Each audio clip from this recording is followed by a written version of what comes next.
नमस्कार दर्शक बंधु साई अनंत आश्रम को स्वागत।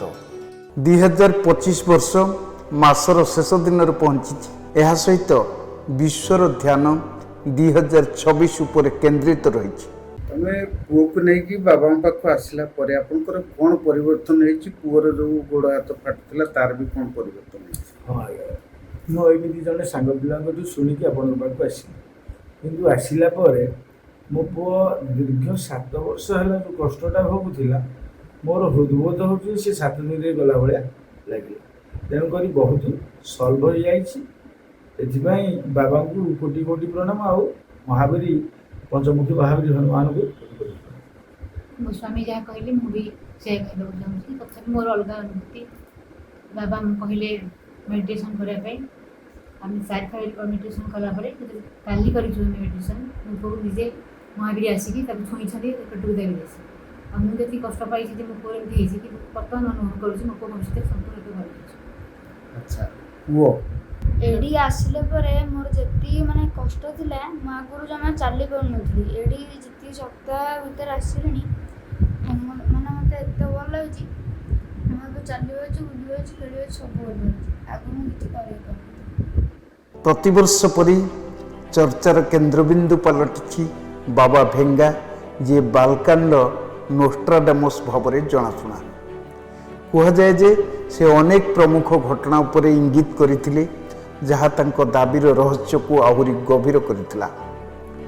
जदियो वैज्ञानिक संप्रदाय केबे भी यही भविष्यवाणी गुड़ी को प्रमाणिक भाव में ग्रहण करिनाहंती तथापि इंटरनेट रे तांकर लोकप्रियता वृद्धि पाइबारे लागिछि। टीओआई रे एक रिपोर्ट अनुसार बाबा भेंगा नाम रे एक भविष्यवाणी सूचाई देछि जे 2026 पृथ्वी पे एक कष्टकर वर्ष हो पारे। से एक सीरीज शक्तिशाली भूमिकंप सक्रिय ज्वालामुखी उद्गीरण एवं अति खराब पाणीपाग घटना विषय रे भविष्यवाणी करिथिबा जଣା पड़िछि जहाँ विश्वर 7-8% को प्रभावित करिवो। जलवायु परिवर्तन वर्धित विपद यही दाबी सोशल मीडिया रे लोकप्रिय होइछि। सोशल मीडिया रे सर्वाधिक शेयर होइथिबा भविष्यवाणी मध्यरु गोटी हेउछि जे 2026 रे विश्व संघर्ष आड़क एक पदक्षेप नहीं पारे। रूस अमेरिका उत्तेजना चीन ताइवान विवाद एवं यूरोप एशियार परिवर्तनशील गतिशीलता को दृष्टि रखी अनेक लोक यही भविष्यवाणी को वर्तमान परिस्थिति सहित जोड़ती किंतु यही दाबी गुड़िकर कौन सरकारी निश्चितकरण नहीं। बाबा भेंगा नाम आउ एक लोकप्रिय भविष्यवाणी कहुच्छी जे 2026 वर्ष हो पारे जेतेबेले एआई मनुष्यर चिंताधारा एवं निष्पत्ति ग्रहण को गभीर भाव में प्रभावित करिवो। किछि व्याख्या एपरि मध्य सूचाई दिए जे मेसीन गुड़ी को अनेक क्षेत्र में मनुष्य अपेक्षा अधिक सक्षम होइजिबे एवं समाज विपज्जनक भाव में प्रजुक्ति विद्या उपर निर्भरशील होइजिबो।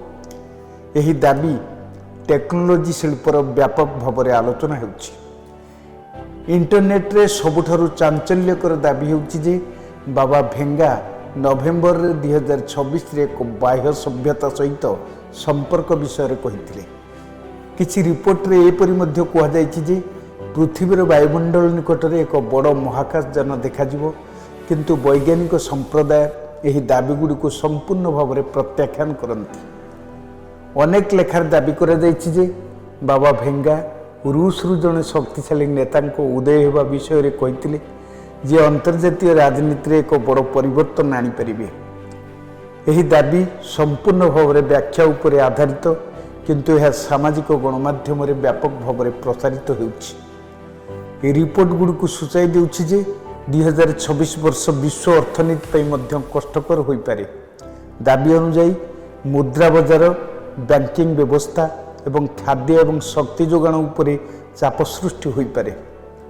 प्रबल वर्षा भयंकर मरुड़ी एवं अस्वाभाविक पाग घटना गुड़िक परिवेशगत प्रभाव मध्य गंभीर बोली कहुଯାଇଛି।